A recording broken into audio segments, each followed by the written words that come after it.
Okay, the recording also has started. So uh, let us proceed with where we had stopped last time.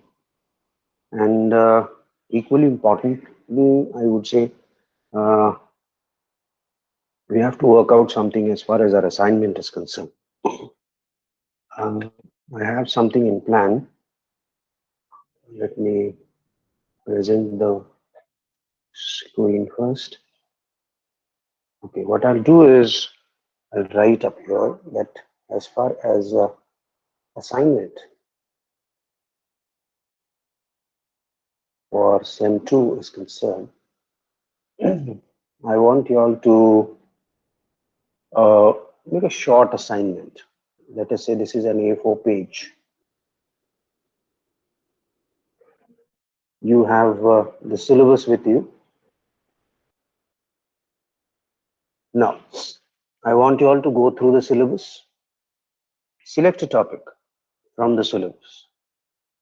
Uh, I would appreciate if the topic selected, though from the syllabus, that's around climatology or oceanography as such, if it has some practical extension, in the sense it is a contemporary issue with regards climate, with regards the ocean aspects, and so on and so forth. You select your topic, you go to YouTube,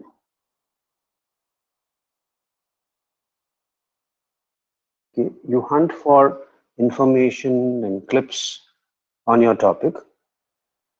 These clips should be max 5 minutes because I feel that's enough the length, and you will make a write up, handwritten,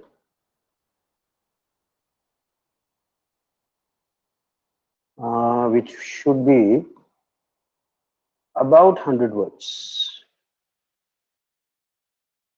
okay? Around 100 words. Could be around 85 and could go to 150 in case of very enthusiastic students. But then for the average student, I would say 100 words should be fine. Then you on all of this now in a presentation format should fit on a page. You write a title of your topic.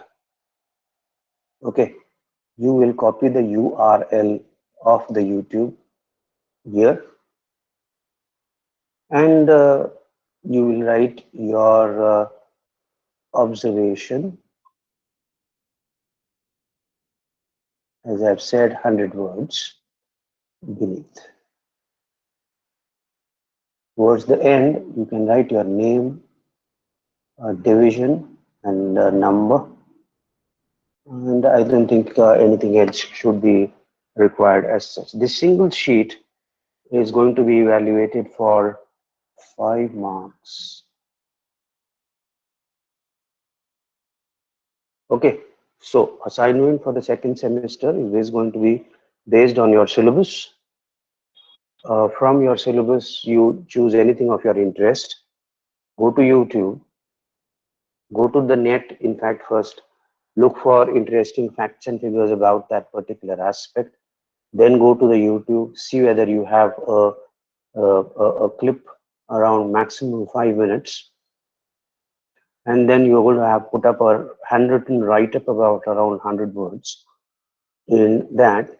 And towards the right hand side, I've already indicated how the presentation style should be.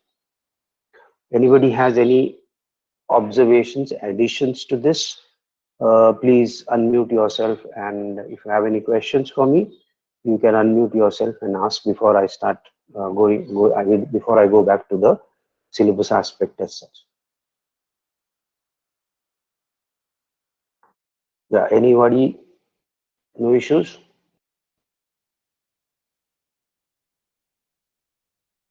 Okay, if we have no issues, I'll erase this. I'll go back. We started with this last week, and we said that the troposphere which is the layer nearest to the uh, Earth, which of course varies in its thickness from the equator towards the poles. And that variation is basically because of many things, to say so. I would say we could list them one by one so that we can put it logically as such.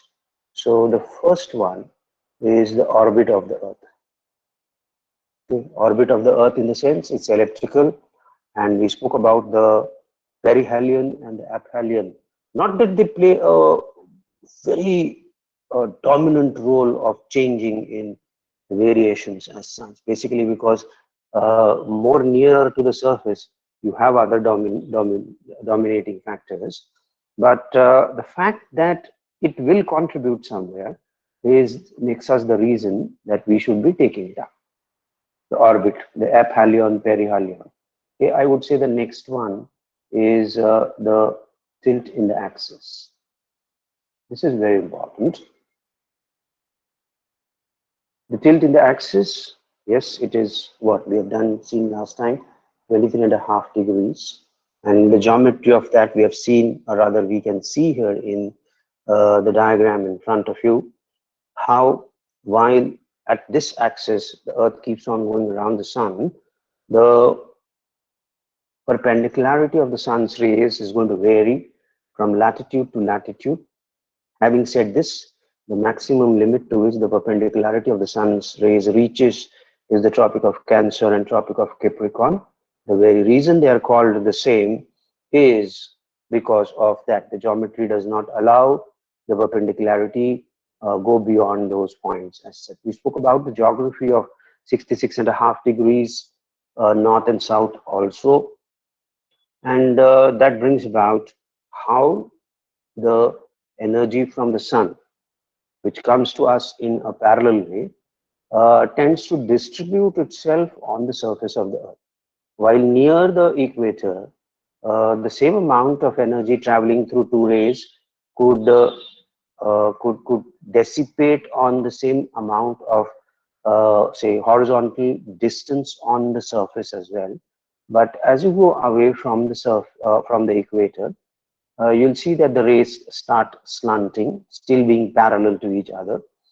And that one unit of energy now starts distributing itself in a larger area, which gets much larger as far as the polar regions are concerned. This is that diagram. And you'll see that one unit of energy gets distributed, or you could say dissipated on such an area that it actually, okay, 2 units of land surface now are reaping that 1 unit. So obviously it's going to be colder there as such. So in a broader scale, what is going to happen? Okay, you'll see that the energy is going to be in surplus here, and the energy is going to be in deficit here. Last time we spoke about a few things, and you'll see that this diagram in fact shows energy surplus, and here you are going to see energy deficits. Now, I don't know whether I gave you an explanation on this, but then I did ask you a question that why is it till 40 in the northern hemisphere, and why is it this cutoff much before that in the southern hemisphere? Remember, the southern hemisphere is a water hemisphere, the northern hemisphere is a land hemisphere. So energy tends to transfer itself further along in the northern hemisphere, and the variation in the extremes is going to be more in the northern hemisphere, while the variations in the extremes in the southern hemisphere is less, basically because of more of oceans, and you'll see that oceanic waters tend to easily carry away the energy from one place to the other. Okay? The ultimate goal is transfer of energy from one point to the other. So you'll see that may it be climate, may it be weather, it's all associated with this particular aspect as such. And this can be seen in the graph here as such. Okay. last time I did speak about the fact that you have 1, 2, 3, 4, 5 graphs, and you have 5 cities placed in different parts, different latitudes, I would rather say. And that should explain to us how latitudes play an important role as far as available energy, which effectively transfers into the climate of that particular region as such. Let us start with Point Barrow, which is going to be somewhere in Alaska. You can look for it on the atlas. As such, this is way up 71 degrees north as such. That's going to be more than 66 and a half. So you'll see that the longest day or the longest night at these places could be running into at least weeks, if not months. Had this been on 66 and a half degrees, we would have said that the longest day or the longest night is maximum 24 hours. Okay, but the moment you cross 66 and a half, you'll see that the maximum of days and nights, okay, the duration keeps on increasing very fast, and eventually it would be 6 months at the ports, either ones, the north and the south as such. Now let us see. Let us see the characteristics. Northern hemisphere means the summer of this is going to be starting somewhere in say March, April. You know, remember that though the summer for us may start in March, it has not yet started for Point Barrow here. You'll see temperatures are low, basically because it's a higher latitude. Temperatures start rising only in April, you can see. And you'll see that this rise is very, very fast. That's another aspect of any place away from the equator as such. Okay, you'll see that if I'm speaking about places near the equator, the rise and the fall in temperature is not that fast. These are a few things of common sense that we have to put in our minds to understand the mechanisms of climatology. And you'll see that it will run fast. Okay, you'll see that from minus some degrees centigrade. In fact, the lowest is minus 28 here. It will come up to nearly 4 degrees, and this 4 degrees will be in July. And after July, the crop of July, it will again slide down at a very steep scale, and it will come down to minus 24 as it was in January. The December is also going to be very cold as Point Barrow is concerned.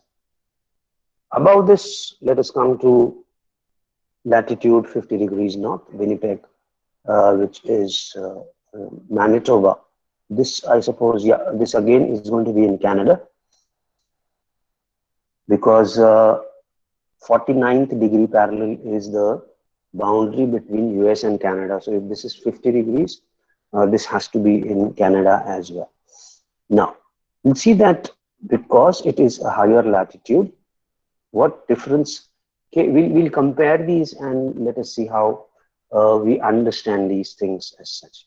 You'll see that the warming up starts much earlier as compared to Point Barrow as such. Point Barrow is only April, but you'll see that in Winnipeg, it starts much ahead of time. It's in February.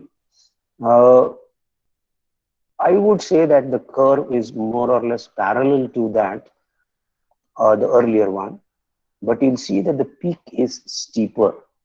The peak is steeper. I would say that the warmer temperatures stay longer as far as for longer days, I would say, for Point Barrow, but then it peaks higher and then it starts falling low as such. So with the temperatures from minus 16 degrees, it runs up to around say 19 degrees. But this 19 degrees is going to be for a very few days, and then it will again start falling very, very rapidly as such. The third curve, which is again, I would say parallel to it, is around 39 degrees. Remember, all of these are beyond 23.5 degrees. Okay, The very fact that they are beyond 23.5 degrees means that the sun is not going to be perpendicular. The sun rays are not going to be perpendicular. And that is why you'll see that the curves behave more or less parallel to each other. Okay, you'll see that here, the third one, St. Louis, Missouri. This is in the United States of America, 39 degrees as such. You see that temperatures don't fall as low as the others do. However, they do fall around 0 degrees in Jan and in Feb. Okay, through Jan and Feb they are 0, but rest of the 10 months it's above 0. Okay, I'm referring to this part as such. You can see that the steepness has further grown. It's going to be just a few days in August or up to August that the temperatures will be around 28 degrees. They will start falling and they'll come down to around 4 degrees by December as such. This is for places which are beyond 23.5, and you'll see that if you draw such curves for majority of the places around, you would see that their curves is going to be this. But then you go nearer to the equator, you'll see that the variations are going to be very interesting. In the sense that if I am referring to a place like Cape Town, now just imagine that the difference between 39 and 34 is not much, but see the way in which the curve has the curve is so very different. Now, obviously, one difference is because these places, the first these three places are in the northern hemisphere. This place is in the southern hemisphere. Okay, so and in fact, even this is in the southern hemisphere. So one obvious logical thing is that the summer of the northern hemisphere is the winter of the southern hemisphere, and the winter of the summer of the southern hemisphere is the winter of the northern hemisphere. So it's going to be an obvious observation that while temperatures were rising for the northern hemispheric places, they're going to fall for the southern hemispheric places during that period as such. And what was falling here is going to be rising here. So that's an observation you have to make for the southern hemispheric places as such. But then I would say an obvious question would be that within a span of 5 degrees, how is it that while in the northern hemisphere, a place like St. Louis has such a such a large variation in the max and minimum, while Cape Town will not have it. Remember, I am speaking about a place now, that's Cape Town. It's called as Cape Town basically because it is at the cape of the continent of Africa. And you'll see that one side it's going to have the Atlantic Ocean, the other side is going to have the Indian Ocean. I've already said that the southern hemisphere is a water hemisphere, and Cape Town is much low. So you'll see that the extremities that that could be experienced at this particular place, however, will not be because of the fact that it's going to be surrounded with water, and this availability of water takes care of holding on to the maximum and the minimum.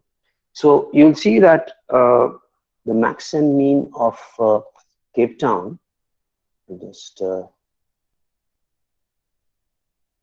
you'll see that the minimum of Cape Town is somewhere around 15 degrees, 14 degrees, 15 degrees, and the max is around 24 degrees. That's a very interesting fact, and that's all to do with the location. I would rather say more than the latitude. Yes, this is an exception here, but then because it would be showing a very interestingly different curve, they have put it up here.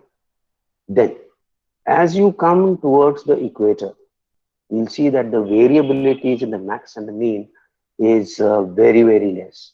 While we are saying that there is not much difference between the max and mean of Cape Town, in fact, now speaking about Iquitos in Peru, that's just 4 degrees south.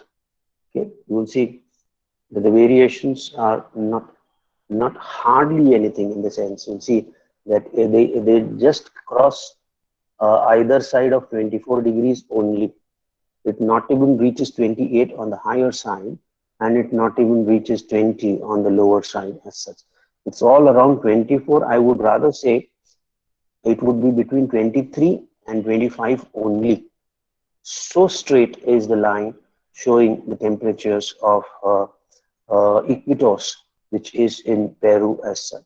Okay, here you'll see that the warmth of the rays of the sun, which are going to be more or less perpendicular, okay, they keep on uh, balancing out the max and the min.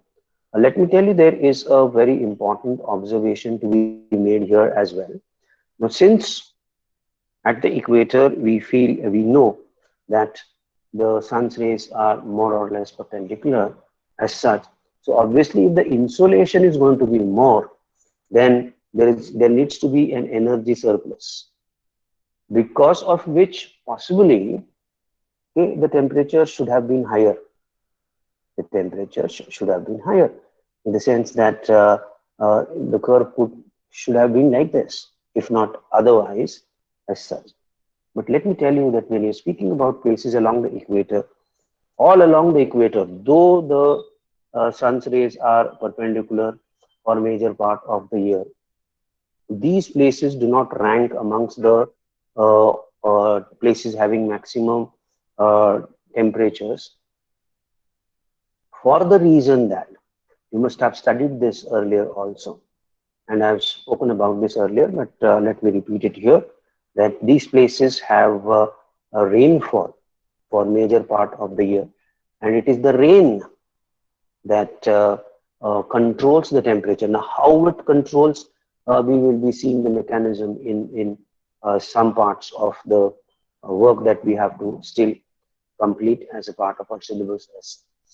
As I said, water is a major component. That is why, again, I would say that this difference between the curve of St. Louis, which is 39, and Cape Town, which is 34.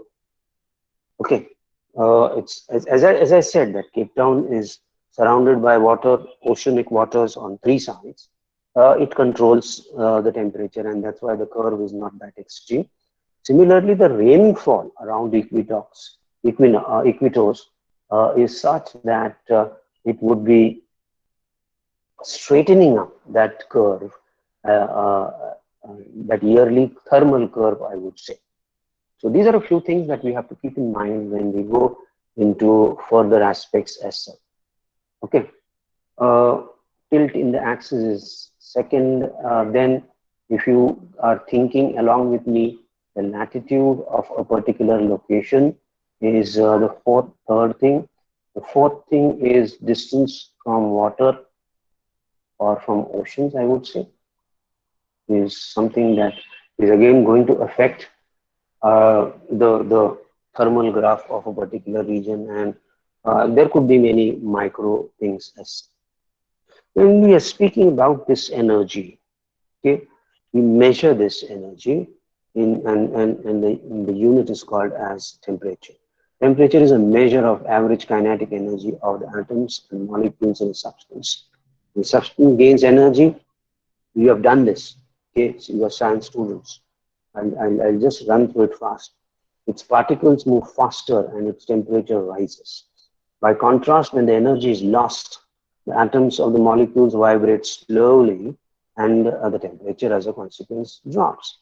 In the United States, Fahrenheit scale is used most often for everyday expressions of temperature, but our scientists and majority of the other countries use Celsius is one, and Kelvin as other temperatures as this is an important observation.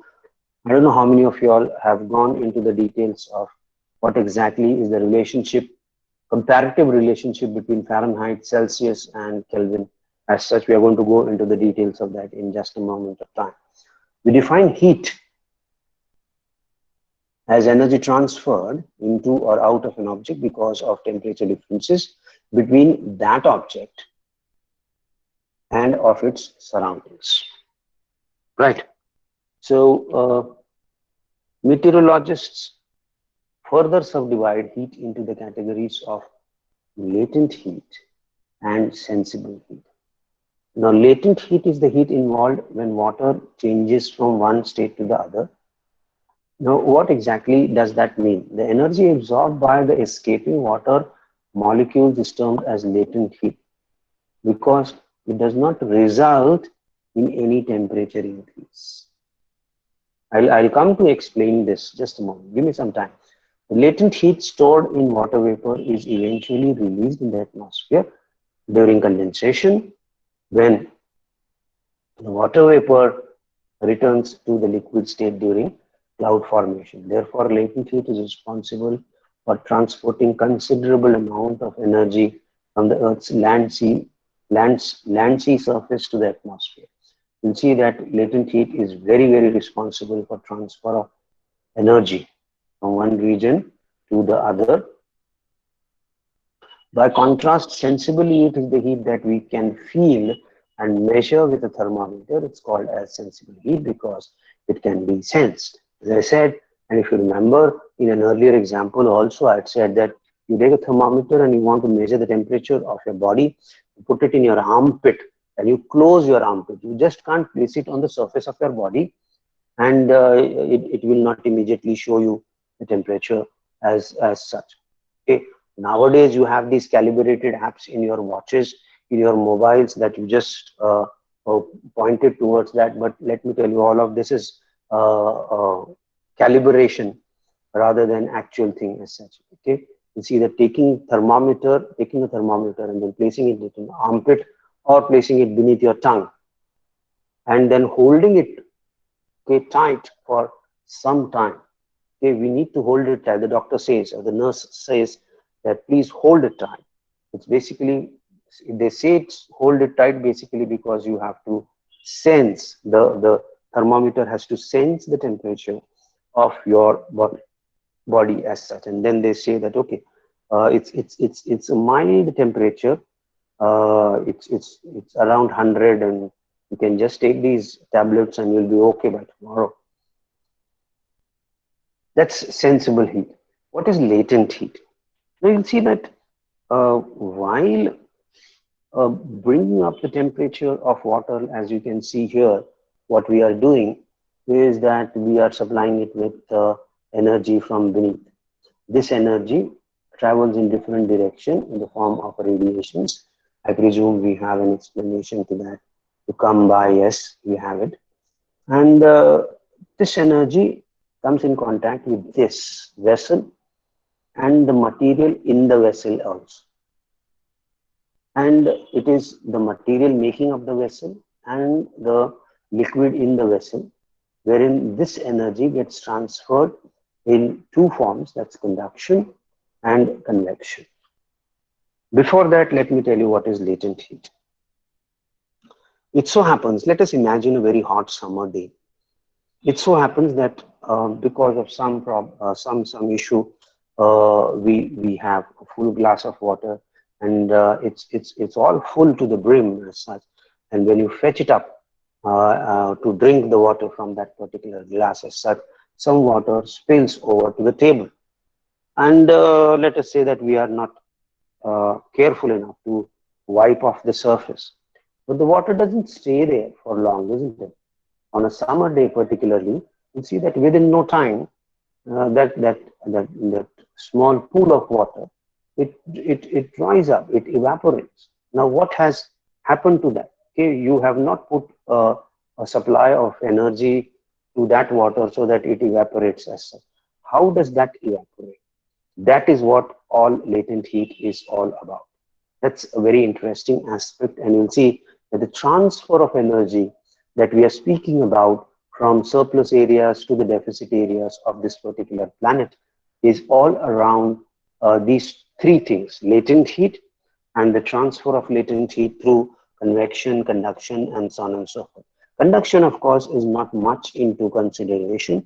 Convection is very important when it comes to, say, transfer of heat from one part of the planet to the other as such. Let us start with what exactly does conduction mean? Conduction is the transfer of heat through electron and molecular collisions from one molecule to the other. The ability of substances to conduct heat varies considerably. Metals are good conductors, as those of us who have touched a hot spoon have quickly learned. Air, in contrast, is a very poor conductor of heat, and that is why you see that I have put a cross here on conduction. Air does not. There is some aspect of conduction in the air. We'll speak about it later with the type of phenomena that takes place in the weather. Let us not now speak in this more scientific or the physical terms of it as such. Objects that are poor conductors, such as air, are called as insulators. I'm not going into the detail basically because you are science students and you've learned this many a times as such. Most objects that are good insulators, such as cork, plastic foam, or goose down, contain many air spaces. Air spaces are very important. Now, we have already said that it's a poor conductor, so as a consequence, any substance which is going to have air spaces will effectively be a good insulator. The poor conductor of the trapped air gives these materials their insulating value. Much of the heat transport in the Earth's atmosphere and oceans takes place by convection. So we need to understand convection very clearly, very clearly. Convection is the heat transfer that involves actual movement of actual movement or circulation of a substance. It takes place in fluids, liquids such as water, and gases such as air, where the material is able to flow. Okay, now I would try to explain convection using this particular diagram. The sun's heat, okay, you'll see that if this is the ray of the sun, the angle is nearly 90.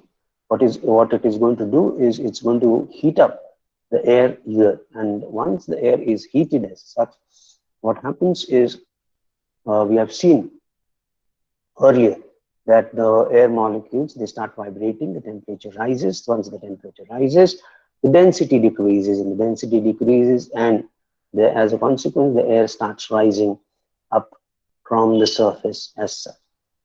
Once it goes to a particular, see, now we'll switch to this particular diagram. Okay, once it goes to a particular height as such, okay, remember that the surface is the supply of the energy. The surface of the earth is the supply of energy. So as it goes at a distance from the surface, it's going to get cool. And once it gets cooler, it has to come down. Now, why doesn't it come down here? And why does it come down here is again something that needs to be observed. We'll observe it in a later way. Okay, you'll see that here also, just give me a couple of moments. Okay, here also you'll see that what is going up, okay, this part which is going up because of temperature is immediately below this flame of fire. Okay, and once it goes up here, it is relatively cooler. It is relatively cooler than the lower layers, and that's why it's coming down from the sides as such. This will be well explained when we go into the circulation of the atmosphere. But for now, remember that these things do happen, and this process is called as convection. You'll see that convection tends to happen in a room where you have a reverse convection, I would rather say, where you have a ceiling fan.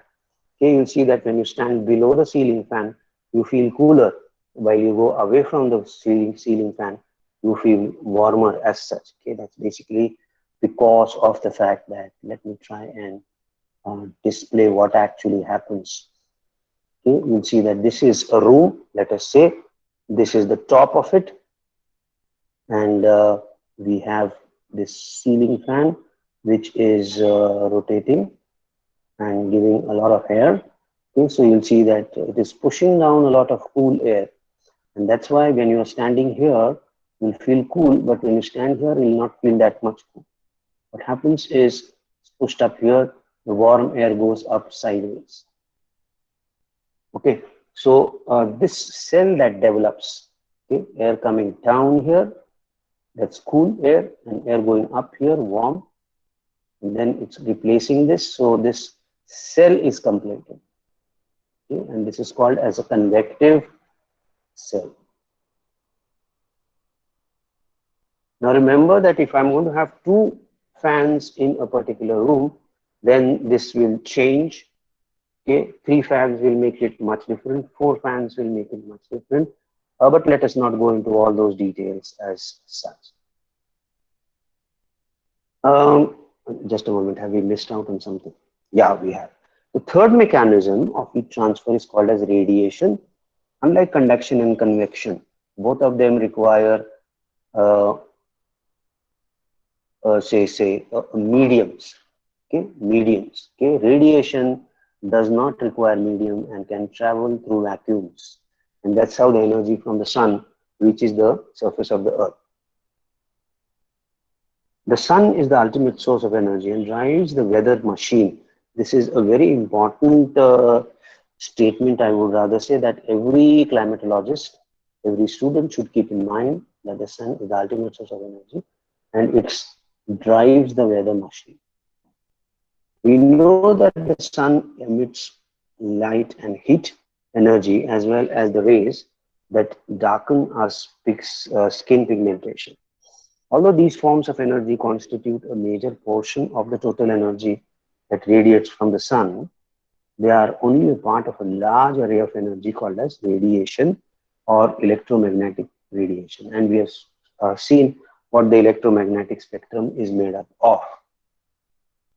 Now, the amount of energy absorbed by the object depends on the intensity of radiation and the object's absorptivity. Okay, absorptivity is an important concept. Radiation may be absorbed, it may be transmitted, or it may be redirected. Redirection will include reflection that's going to be at the same angle, and scattering could be at multiple angles as such. Okay. Now, a reflection is the process whereby light bounces back on the object in the same angle and intensity. By contrast, see this here is reflection, and I just will read through this and then I'll get you the diagram as well. Reflection is the process whereby light bounces back from an object at the same angle and intensity. By contrast, scattering produces a large number of weaker rays traveling in different directions. Scattering disperses light both forward and backward. Okay, backward scattering is called as backscattering. Whether solar radiation is reflected or scattered depends largely on the size of the intervening particles and the wavelength of the light. Okay, you'll see that we've seen that the electromagnetic spectrum has light or waves of various wavelengths. Now, the ratio between the wavelength on one side and the diameter of the particle along which it is hitting, okay, that decides whether it is going to be say reflected or scattered as such. And in fact, those wonderful colors that you see of the sky are all to do with that. You'll see that there's going to be an interesting observation that the variability in the colors of the sky tends to be towards the early parts of the morning or later parts of the day. That's twilight. It's either dawn or twilight. You'll see that once the sun comes up, okay, you'll see that everything is blue. So that's an interesting aspect. You'll see that scattering takes place more during the, just a moment.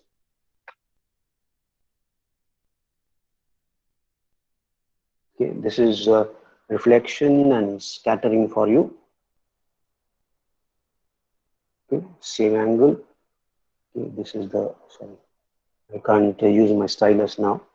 but you could draw normal here, you could draw a horizontal plane, and you could say that approximately the angles are going to be the same. You will see that here the particle in reflection is larger in size than the ray coming in, the wavelength, and on the other hand, the particle is very small as far as scattering is concerned.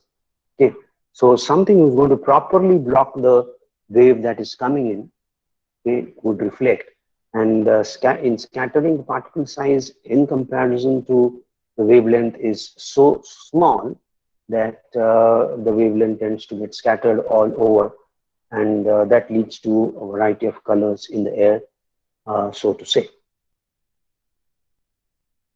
Then, uh, although incoming solar rays travel in a straight line, dust particles and gas molecules that must scatter some of this energy in different directions. The result, called as diffused light, explains how light reaches areas under the limbs of a tree and how a room is lit in absence of direct sunlight on clear days, and the scattering accounts for brightness and blue color of the daytime sky as such. Okay, so uh, I don't know whether I had I'm sure I have posted the link in the group. It's still there in a group. I will repost that in our group, and I would like you all to observe how actually diffused or diffusion plays an important role. It's not directly related to the diffusion. It's all about the color black. Okay, but going into the science of what is being explained in that small clip, you could understand what actually diffusion should mean, probably. And if we understand that well, we could discuss it for a few moments tomorrow, and then we will continue further. Now, you see that this fraction of radiation that comes onto the surface, it's obviously going to be reflected, refracted, and it's based on what type of object it is going to be clashing with. And in fact, that the capacity of an object to send back the amount of rays is called as albedo. And you'll see that this albedo actually is different for different surfaces. You'll see that obviously a darker surface, a darker surface here, you can see the darker surface here. Okay, you'll see that it's going to absorb a lot of things, and that's why it's only going to be 10 to 15% of the energy that's going to be sent back as such. Okay. On the other hand, you'll see that the snow here, okay, you'll see that the snow, which is white in color, it sends back from 50%. Now there's going to be some dark snow as such, but fresh snowfall is going to send away 19%, 90% of the energy. And that's why you'll see that though you could have clear skies near the polar regions, and 24 hours of daylight, it does not gather that much amount of energy because 90% of the energy tends to be sent back as such. Okay, similarly, lighter roofs also are going to give you a larger amount of back, say, scattering back as such. On the other hand, something like grass is obviously going to give you lesser amount of scattering. Uh, Lesser than that would be wet cloud field, okay, because soils are normally darkish in color. As a consequence, you'll see that you're going to have 15 to 25% of the uh, energy sent back, and forests also absorb a lot of these energies.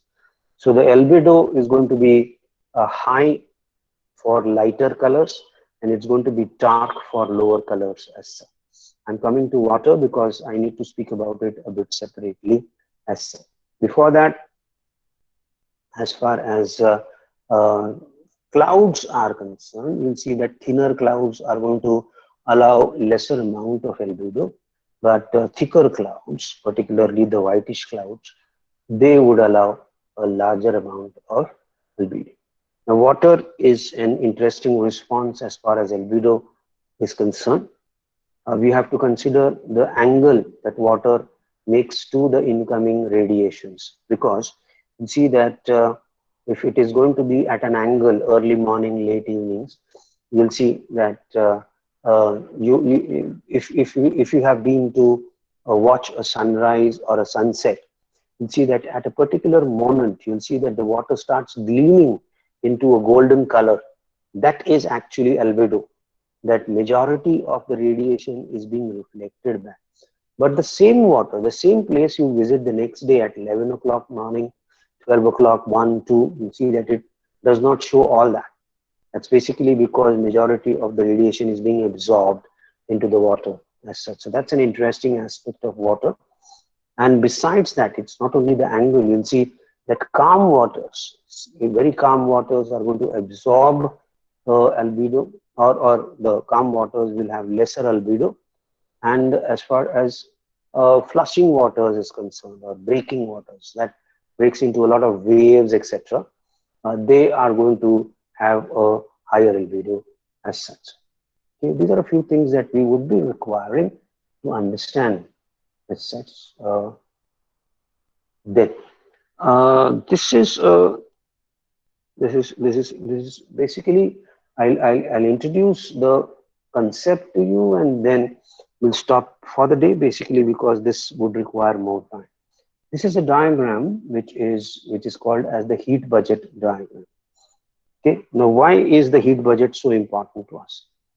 Just imagine an object placed near some flame or fire, and what happens to that object, particularly if the object is a good conductor, it's going to absorb the energy from that source of heat, and the temperature of the heat is going, the temperature of that object is going to rise. Similarly, if you take an object away and place it near a colder surface, what actually happens is that the temperature of that particular substance falls down. Now, coming to the scenario of the Earth, for billions of years now, yes, there have been phases of climate change. So let us speak about the present era, day to day, on day-to-day basis as such. Every day for 12 hours, the sun beams its energy onto the surface of the Earth. And then you have 12 hours wherein you don't have it. But since the the surface keeps on gathering energy from the sun, we assume that the temperature should rise. On the other hand, some may argue that towards the evening, you are on the darker side, so it should balance out. Either ways, it should so happen that the temperatures, the overall temperatures of the Earth should actually rise, or they should fall down. However, it has been seen for hundreds or thousands of years, the temperature of the Earth is maintained. In fact, the average surface temperature of the Earth is around 16 degrees centigrade. And unless and until there is some climate change, it would not change, it would not budge from there. Okay. How is it possible? This is possible because through various phenomena, the Earth carries out what is called as a heat budget. And it is this heat budget wherein the incoming solar radiations and the outgoing solar radiations, the incoming are in short wave, the outgoing are in long wave, they balance out each other. And that's why you'll see that you will find that the Earth is neither heating up nor is it cooling down. I would again repeat that an exception to this is going to be climate change. And climate change is nothing related to this particular diagram. This is the average condition, how the temperature of the Earth is maintained at an average number. And we are going to go into the details of this when we meet tomorrow. I will stop here for the day because I need to address to any issues you have with regards the assignments that we would be taking. Okay, I think I'm clear about how the assignments need to be done, one, and secondly, how they need to be presented as such. If you were late as far as coming for that section, in some time from now, I would post this lecture on my YouTube channel, and there's a link of the same. So you could surely go to that section of the lecture wherein I'm explaining about the presentation of your assignment as such. As far as the last date, etc., are concerned, today is the 14th of June. I think 10 days should be more than enough for this, because it's just a write-up of 100 days, 100 words, sorry. Looking up, etc., should take a couple of hours, and going through uh, your syllabus should take another tens of minutes as such. So the whole activity I'm looking at is not going to be more than 2 hours as such, and that's why the submission would be on or before 25th of June as such. So 10 days, I believe, is fine. If anybody has some issues with the time given allotted for the assignment, you could please make a note of it right now by unmuting yourself. Otherwise, we will confirm, and accordingly, I am going to put up this assignment in Google Classroom, and you would be submitting, just like we did it in the first term as well. You could be reflecting upon that aspect as such. In some time from now, I would make that assignment available for you all, and you could start working around it. In a few days from now, you can start uploading your finished assignments in the Google Classroom FYBSC. If you have any issues still about the assignment, or all that we have done as a part of climatology today, you could please unmute yourself and ask about it. Yeah, you can go ahead.